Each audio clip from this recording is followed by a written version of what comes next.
சற்றேறக்குறைய 11% மக்கள் மாற்று மொழி பேசுகிறவங்க நம்முடைய இந்த புண்ணிய பூமியில் இருக்கிறாங்க. அவங்க எந்த மொழியில் வேண்டுமானாலும் சென்று இந்த வெப்சைட் அக்சஸ் பண்ணி கையெழுத்து போடலாம். அவங்க டிஜிட்டல் சிக்னேச்சர் ஒரு கவுண்டாக பதிவாகும். நம்ம டிரான்ஸ்பரன்சிக்காக அந்த வெப்சைட்டில் தினமும் எத்தனை பேர் கையெழுத்து போட்டாங்க அப்படிங்கிற கவுண்டர் ஆரம்பிக்கும் போது 0லிருந்து அதை நீங்கள் பார்க்கலாம். அதில் கவுண்டர் ஓடிக்கிட்டே இருக்கும். அதே நேரத்தில் நாம் ஃபிசிக்கலாக வாங்கக்கூடிய கையெழுத்துக்கள் எல்லாம் நம்முடைய கட்சி அலுவலகத்திற்கு தொகுப்பாக அது வரும். நம்முடைய நோக்கம் மே மாத கடைசிக்குள்ள 1 கோடி கையெழுத்து வாங்கிய பிறகு நாம் நேரடியாக அதை நம்ம ஜனாதிபதி, மாண்புமிகு ஜனாதிபதி அம்மா அவங்ககிட்ட எடுத்துகிட்டு போய் தமிழகத்தினுடைய மக்கள் குரல் என்ன என்பதை சொல்ல நம்முடைய தலைவர்கள் இருக்கின்றார். நாளைக்கு காலையில் தமிழகம் முழுவதும் செல்லக்கூடிய நம்முடைய தலைவர்களுக்கு என்னுடைய நன்றிகளையும் வாழ்த்துக்களையும் இந்த நேரத்தில் தெரிவித்துக் கொள்கின்றேன். அன்பு சொந்தங்களே, அது மட்டும் இல்லை, இதை பாரதிய ஜனதா கட்சி எந்த அளவுக்கு கம்பீரமாக இதை எடுத்திருக்கின்றோம் என்றால், அன்பு நண்பர்கள், பத்திரிகை நண்பர்களுக்கு வருகின்ற 23ஆம் தேதி திருச்சிராப்பள்ளியில் ஒரு மாபெரும் பொதுக்கூட்டம், இதற்காக முதல் பொதுக்கூட்டம் மார்ச் 23ஆம் தேதி சாயங்காலம் திருச்சிராப்பள்ளியில் நடக்க இருக்கிறது.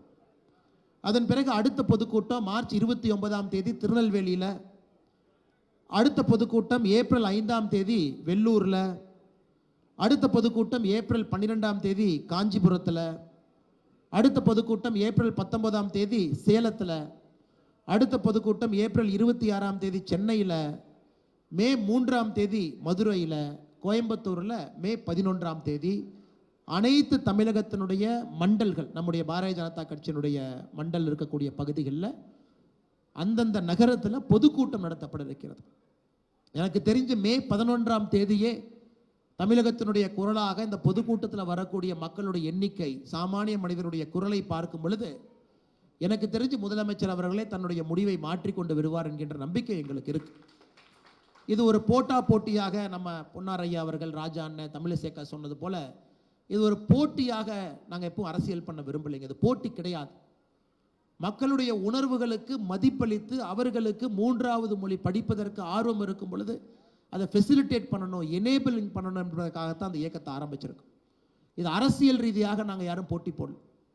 மக்களுடைய எண்ணத்திற்கு நேர்மாறாக ஆட்சியாளர்கள் இருக்கின்றார்கள் என்பதை இந்த கையெழுத்து இயக்கம் மூலமாக ஒரு சமுதாய பணியாக பாரதிய ஜனதா கட்சி எடுத்துட்டு போகிறோம். நிச்சயமாக இதில் எங்களுக்கு வெற்றி கிடைக்கும் என்கின்ற முழு நம்பிக்கை இருக்கு.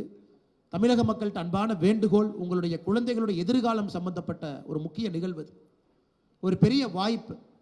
ஏன்னா அரசியலில் வாக்கு மூலமாகத்தான் மாற்றம் வரும் என்பது தெரிந்திருந்தாலும் அந்த வாக்கு செலுத்துவதற்கு முன்பு எதற்காக வாக்கு செலுத்துகின்றோம் என்பதற்காகத்தான் இந்த இயக்கத்தை நாம் ஆரம்பிச்சிருக்கிறோம். மே 2026 புது ஆட்சி இங்கே வரும் பொழுது இந்த கல்விக் கொள்கை என்பது உங்களுடைய அடிப்படை விஷயமாக உங்களுக்கு கொடுக்கப்பட வேண்டும். அது தேசிய ஜனநாயக கூட்டணி நிச்சயமாக தமிழகத்தில் 2026 ஆட்சியில் அமையும் பொழுது அது நடக்கும். அதற்கு நீங்கள் இந்த கையெழுத்து இயக்கத்தில் அன்பான எங்களுடைய வேண்டுகோள், நீங்கள் பங்கேற்கணும், நீங்கள் கையெழுத்து போடணும். குறை நிறைகள் இருக்கும் பொழுது நம்முடைய தொண்டர்கள் வீட்டுக்கு வரும்போது சொல்லணும்.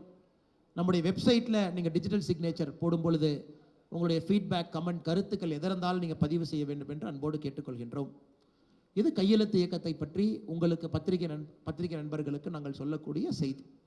இதை தாண்டி உங்களுக்கு கேள்விகள் இருக்கும். இன்னைக்கு அனைத்து கட்சி கூட்டம் நடந்திருக்கிறது, அந்த கேள்விகள்லாம் கேளுங்கன்னே பதில் சொல்கிறோம். நன்றி.